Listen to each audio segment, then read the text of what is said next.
When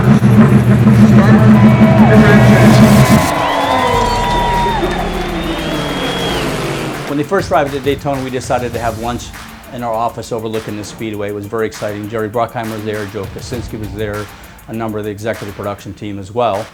And I introduced myself, my name and my title, and said, my name is David Pettit, and I'm here to help you break rules and get whatever you need to make Hollywood magic happen. And from there, the rest just kind of moved forward in a very exciting way.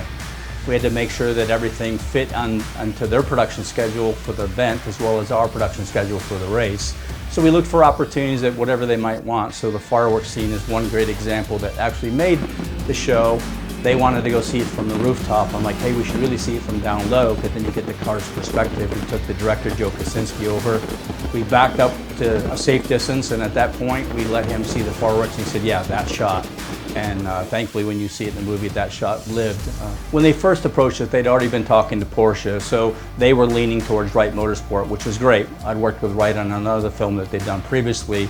They then asked what other teams might be very accommodating to work with them. Turner's name came up. They then reached out to Turner, and then from there we just started stitching everything together. They were lead with the teams, but certainly we had to help them because there was a lot of accommodations for second and third cars and equipment, staging of the cars, and so working with those teams who were very accommodating. It could have been any one of our teams, honestly, but we led with what they were asking for, and certainly having BMW as antagonist, Porsche, Turner seemed kind of obvious as well.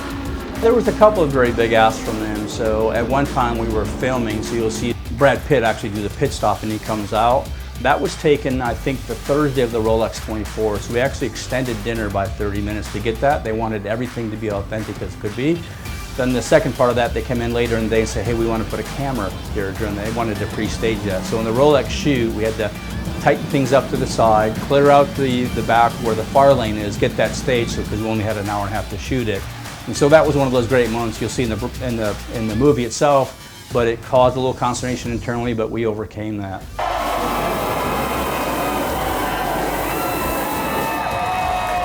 Another big ask of them was for Victory Lane. They wanted to be in Victory Lane with us, and initially that was going to be staged on a separate time.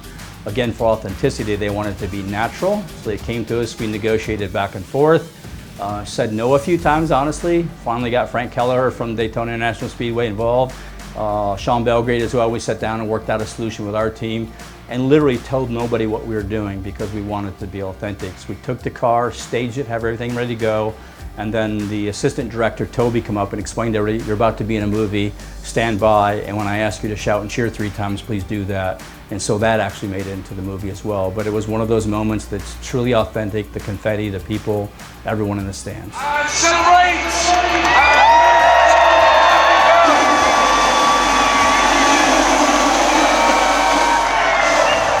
The opening sequence for the movie, for me personally, and I think for anyone who knows our sport, is pretty emotional when you see the speedway, the cars and the action, because we think this is really a great opportunity for others to get exposed to what IMSA, the WeatherTech Championship, the Rolex 24 represents. And so they'll get to see action, they'll get to see the venue, they'll get to see a lot of things that we hope as a trailer to the movie will pull them in to want to see more and discover more, because when you come to any event, anyone who comes to an IMSA event will know that it's an IMSA event. It is truly that unique.